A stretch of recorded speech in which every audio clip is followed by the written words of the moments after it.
Hey guys, welcome back to Digital Digest, and in this video I'm going to show you how to add payment method to Google AdSense. Alright, let's get started. So the first step is to go to your Google AdSense and then log into your account. So over here you can see we have Google AdSense website over here. So what you have to do is go over here and you have to sign in to your account. So now click on sign in button. So once you click there, you will be signed in to your Google AdSense account. So over here you can see various options that you are provided by the Google AdSense. So to add payment method, what you have to do is on the left hand side you can see the option for the payments.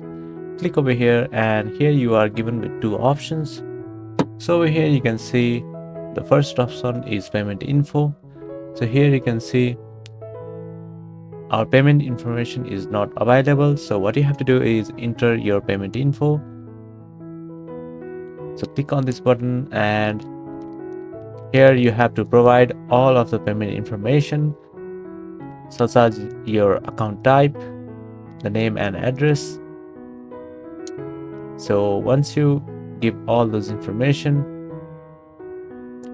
what you have to do is here you can create your payment profile or you can just use the default one. So if you decide to create a payment profile, you have to enter all the information once again. So here this is the primary contact option. So you can enter your information over here, and once you do that, what you have to do is just click on the submit. So the first step is done. So now let's head on to the second step. So the second step is to verify. So here you have the option for verification check. Click over here and you have to do your identification verification. So once you do that, you'll be able to add payment method in Google AdSense. Thank you for watching this video and I'll see you on the next one. Also don't forget to subscribe to our channel for more videos like this.